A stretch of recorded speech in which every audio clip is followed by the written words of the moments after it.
Yo guys, Professor Theo here on Common Sense. Today I'm going to tell you how I keep making gains as an advanced natural lifter, and I'm going to try to keep this one a bit short and sweet, so let's just get into it, okay? First off, treating progress as a verb. What I mean by that is treating progress as something that you do, not something that happens to you or something that you get, something that you do, you progress. And this is something I've been hammering down on for a long time, not just for advanced lifters, but I think way too many people think of progress as something that is just a consequence of them going to the gym and doing their workouts. I do my workout so I see my muscle get bigger. I do my workout so the weight feels lighter, and I know that it's time to move up in weight for that reason. But what I mean by treating progress as a verb is that, I've always been quite rigid with my progression schemes, and that's the method I teach, that, if I have 3 sets of 8 to 12 is the set and rep range for an exercise. Let's say I got 10 last time. I'm going to check my log, see, okay, I got 10. I'm going to go for 11 now, okay? And many times, even as an advanced lifter, that will happen when I go into it with that mindset, that if I don't remember what I did last time, I check my log and I'm like, well, that's the goal, that's the target. And maybe I can't do it literally every workout, add a rep like that. But honestly, we're going to get to other points here. When you approach your training and programming and changing things up in the right way, quite often you can pave the way for making quite linear progress like that, 1 rep at a time. I've seen that some people want to talk about, in my view, over-intellectualizing and over-complicating thing like progressive overload, that, progressive overload, that's not really the driver of hypertrophy, building muscle, it's the consequence of building muscle. Mechanical tension is the driver of hypertrophy. But to me, it's like, well, you're going to have to progress the amount of mechanical tension you expose yourself to in order to get the adaptation of progressive. It's a circular relationship, and it's served me extremely well, and still does, to go into the workout like going for progress. I'm going to try to make progress. I did 10 last time, I'm going for 11 this time, right? And I think this is something that happens when you get more advanced, that the more advanced you become, both you're just taking more pride in just becoming better. Like, I'm in here to beat myself last time I did this, But you also know that big results are it's the end product. It's a sum of many, many little mini training PBs. It's not something that just suddenly shows up, right? So you just know that if I make just the slightest increment of progress every time, that in the end will add up to a lot. And I'll tell you that this year, like this entire bulk, honestly, there's not been a single workout like that I consider like a real true workout, not a deload workout or anything like that. There's not been a single one where I haven't been able to add like a rep to at least 1 exercise in that entire workout. But to be able to approach it this way, we have to have consistent and intentional form, okay? Because what can happen, like, I like to focus on the numbers like that. Double progression is how I progress on the majority of my exercises, meaning we have a rep range, we try to add reps within the rep range, and when we reach the top of the rep range, we add weight and start over, right? But if we're going to be thinking that way, what can happen if you're too numbers focused is that you start getting sloppy with the form just to be able to reach the rep targets. Actually, I still train some people in person, right? And it's such a common thing. If you tell, let's go for 10, and you see that they start struggling like halfway through the set, and now they start cheating their reps because it's like, oh, I'm supposed to get 10. And it's like, no, it's not the point. We're shooting for 10, but if you get 8 once with great form, that's great, But so, if we're going to have this mindset, like I'm trying to get that extra rep, we're gonna have to watch ourselves very closely that we're getting there in the right way, that the numbers increasing isn't just a byproduct of us like cheating more and more with our reps. And then, so changing things up at the right time. And that's what I mean, that if you change things up at the right time, you'll always kind of pave the way for making quite straight and linear progression. So there are certain exercises that I know. I'll take a bench press, both flat and incline bench press. I know from experience for me that usually if I haven't done it in a while, I'll come back to it and be slightly weaker than the last time I did it, because I'm strong enough that the specificity, you know, that if I haven't specifically been bench pressing for a while, I will have lost a little bit of strength on it. But then I'll always, if I start doing it consistently, I'll be able to progress, you know, beyond the point where I left it the last time. But then I will hit some kind of plateau. And this happened like at the start of this bulk. I started bulking like October, September, whenever it was. You know, right up until December, I was making quite nice progress, progressing beyond where I had been on both the incline and flat bench. But then there just came a point where it's like, nope, I'm just stuck here. Maybe I could have changed it up, like changed rep scheme, or you know, play with, do I do past reps, you know, some kind of variation of the exercise. But also, I just know from my experience that, okay, this is the time where I just remove first the flat bench I removed, then the incline bench stalled, and then I removed that one, because I would just, if I tried to do it in the way I had with the same sets and rep range, you know, I would be banging my head against the same wall with no progress. So what I did, for instance, now is that in the flat bench slot, I switched to a weighted dip, and the incline bench, I had been doing on another workout, incline dumbbell press. Now I just moved that to the start of a workout instead of an incline bench press. And now I've been progressing quite steadily, like adding a rep per workout with both these exercises. Not every single workout, but almost, you know. So that is what I mean. That when you know when it's time to change things up, you can kind of, you know, because when you get to that point when it's like, yeah, I'm just plateauing, I'm just still now, you know that after a certain amount of times of not progressing, it's like, okay, there's no point in beating a dead horse, let's move on to something different. And because you haven't done that in a while, you get that effect that, okay, I paid the way, now I can make progress quite consistently again.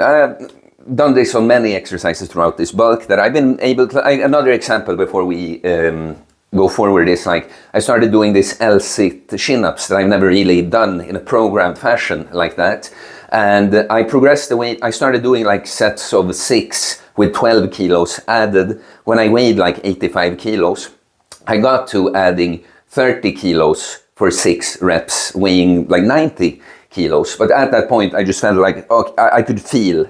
I kind of didn't even try to find out. I'm like, okay, I'm quite happy with the progress I made. Now, if I keep adding body weight, it's just going to be very difficult to move up here. I changed to the easier option. Now I'm going to go with a lat pull down for a while. And I changed it, done it a few workouts already, just quite consistently, just throwing in an extra rep on the set every workout. Auto regulation, okay? This is something, you know, it's again, like all these things could go for anyone really, but it's just that you're going to be better able to do this when you're more advanced, and it's just more important. Like auto-regulation, that's the thing. When I'm with a client and train them, then it's easy for me to see what's going on, so I can kind of auto-regulate even for a client that's less advanced, you know. But I would say when you aren't in super good touch, because that's what happens when you're an advanced lifter, you're going to be so in touch with yourself and your strength and knowing exactly why it's a good or bad day or when it's a time to do something different, you know. And I think when you're less advanced, like you can just, you know, oh, I was just tired today, you know, and it's like, well, if you had tried, maybe, you know, you might not know your body quite that well yet. But so I'll just give some examples of how I will auto-regulate. So first thing is a thing like the lower back. When we're training like at a high frequency, big compound movements and stuff, you know, the lower back is, it's something that we almost don't have to think of like training. It's more like how do we not overtrain the lower back, right? And so sometimes I can just feel, I'll take an example that on my Monday workout, I've done this sort of, it's a rowing machine that is chest supported, but I don't really, I will kind of just use the chest support as a leverage, and I really pull with my entire posterior chain, you know, and it really fries the lower back. And sometimes I can just feel that when I come to that workout and I know I'm going to be doing squats the next day, that today I already feel a bit like sore, or not necessarily sore, but you know that feeling, it's not fully recovered, you know. So today I'll actually change it to a proper chest supported row. where I don't really use my lower back at all. That way I will target the same upper back muscles, but I kind of spare the lower back, so I'm ready to do my squats tomorrow, right? Another thing would be that, you know, of course, we'd like to be as consistent with our recovery, our sleep, nutrition as possible, but life happens. And so something I picked up on, for instance, because, you know, people will, that's the thing people do, like, oh, I'd slept so poorly, it was a shit workout. It doesn't have to be if you know how to auto-regulate. So in my case, I wouldn't claim to know that this goes for like everyone, but this is what I noticed for myself, is that when I slept poorly, like I don't feel great coming into the workout. Like we're talking slept really poorly, like, you know, 4 hours or something. But what I found is that I am usually like just as strong. I can even hit training personal bests, you know, hit training rep PRs. But I will gas out way sooner than usual. So what I will usually do if I come into a workout like that is that I will cut out sets. Oh yeah, we'll get to something. I will cut out sets, maybe even a complete exercise altogether, just so that I can focus on quality. And that way, you know, now let's say there were 6 exercises on like a push workout. This actually happened quite recently. Maybe I'll remove 1 exercise altogether and then just cut out a set on at least like the 2 heaviest ones. Maybe I can still do like the normal amount of sets on a pure like triceps isolation or something. But this way, like, because honestly, when you train to failure, train hard, it's still always that if you take all your sets to failure or like 0 reps in reserve, that first set is always the one that produces the most gains, and the other is like seasoning. It's like the cherry on top, you know. So we can get our quality sets and just don't waste too much energy on the other ones. We're going to get a good workout with just slightly less overall stimulus, but still something that drives progress. So, you know, this is something that when life kind of, you know, give you a curveball, you are not in complete top shape. It's not that, oh, well, this just stopped your progress altogether. It's more like, no, I just slowed it down a little bit because you knew how to do it. And also, this is something that I'm noticing generally, that when I've become stronger, more advanced, some of my sets, when I take them to failure, I just produce more stimulus with them. So one auto-regulation for myself is that usually if I take a set to failure, if I lose 1 rep for the next set, that is like, okay, like the typical 3-set, 10, 9, 8, it's like, okay, that was good. But if I lose more than 1 rep on my second set, I've started seeing that as, okay, the work is done, you know, like, because if I lose that much between the set, it means that the stimulus is there. I'm probably just generating unnecessary fatigue if I go on. So I'm always done like high intensity, moderate volume, honestly, but I'm if anything cutting down the volume per workout a bit in that way, but auto-regulated.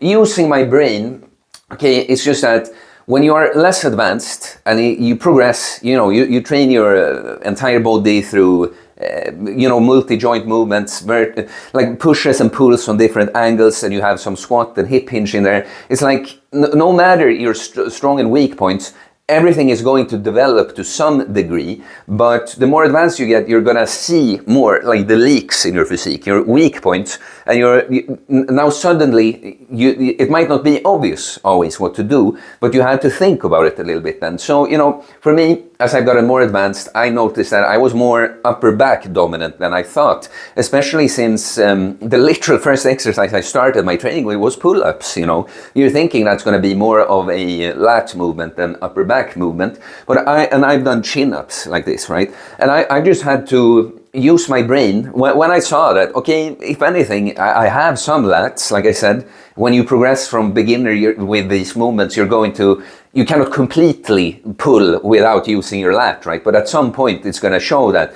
okay, that the upper back has really outgrown the lats now.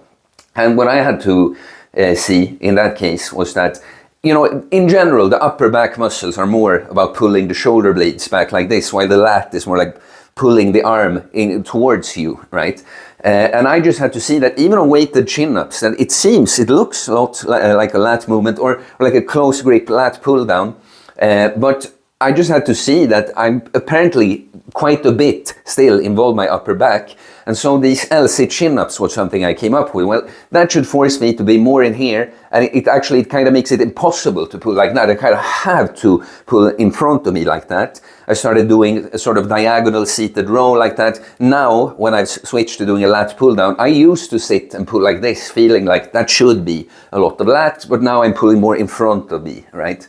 So it's just that when you get more advanced, clearly just like it's a bit easier. Like if you just do the big movements, it's like you're gonna make pretty good gains across the board as a beginner. But when you start entering advanced territory, that's when you might see that all this that I've done, it's progressed everything, but here, here, and here is a weak point that I have to kind of think a bit about. Like how should I change my approach to hit that? And that kind of goes into being experimental. Because sometimes, like the lats, for instance, it just kind of took for me to kind of think about it and try some new things. And now I'm happy that I made pretty good lat gains. But some muscles, some things are just not going to be as straightforward. So arms have been like that for me, especially the biceps. And so instead of thinking about like what's optimal, what's all we've heard is optimal, oh, the big stretch and all these things, I was just like, let's just try something I haven't tried. Not for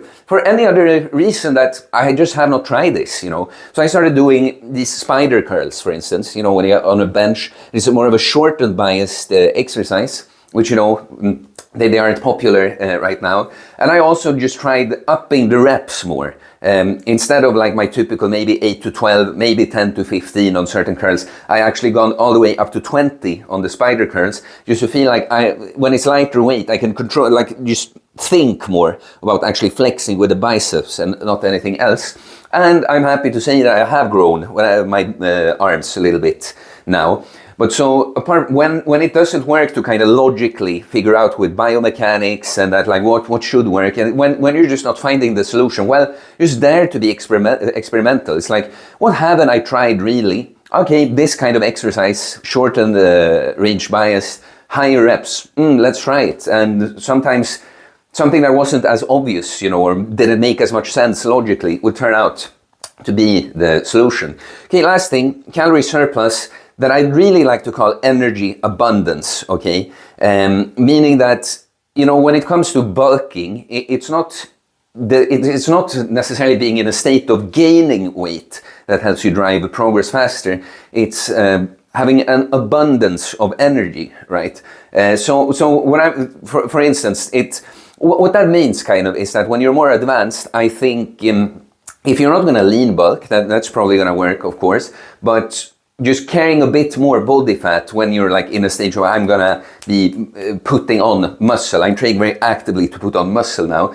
If not, being in the surplus, like what I try to do, is I have quite high metabolism, like lean bulking. The idea is just kind of doesn't work out for me. So I kind of have to push food fast. So I like kind of force a little bit faster weight gain, and then I find that it's easier to make progress than just trying to like slowly go up, like this main gaining kind of thinking, I'll say that I noticed that even as an advanced lifter, I can then, when I put on some fat, kind of recomp. Last year, I pretty much did that from the start of the year, from 89 to 87 kilos for the, 4 months at that point, like slowly losing some fat while clearly making progress in the gym. But then at that point, I don't think I could have continued. I would have to put on more weight again. But it's just that, the less advanced you are, especially if you aren't like super skinny, and now we're not just talking muscle, like body fat wise too, the body is just going to be more ready to adapt. It's almost like waiting for you to stimulate that muscle, and it's going to prioritize that. While when you have put on a lot of muscle mass already, that's like, expensive tissue for the body to carry. It's kind of like you're gonna have to give it good reasons or a good environment to put on more. And that would be like clearly having an abundance of energy. So bulking or like I said, like even pushing so that you have a little bit of body fat stored. You're not in a depleted state whatsoever. But yeah, guys, I think that's all for this one. So please like and comment if you're an advanced lifter, what has changed for you when you make progress. Please let us know. I do holistic bodybuilding coaching, getting jacked and stacked mentally, physically, spiritually, working on ourselves, body, mind and soul, becoming that person that just is jacked, It's an expression of who they are. And a little bit of accountability doesn't hurt either. So if you're interested in that, you can send me a DM on Instagram or email me. It's in the description below. I'll get back to you with my different programs and offers. You can pick up my training book, a book that I've written to kind of coach you through the process of becoming a self-reliant, jacked and stacked individual. Everything you need. Philosophy, training, mindset. So yeah, it's linked here as well. And please subscribe for more content about fitness, fast losing weight, building muscle, self-improvement, stoicism, mental health, philosophy, spirituality, mindset. It is a mindset, guys, and the one I think is, progress as a verb. It's not something you're entitled to. It's something that you do. Peace.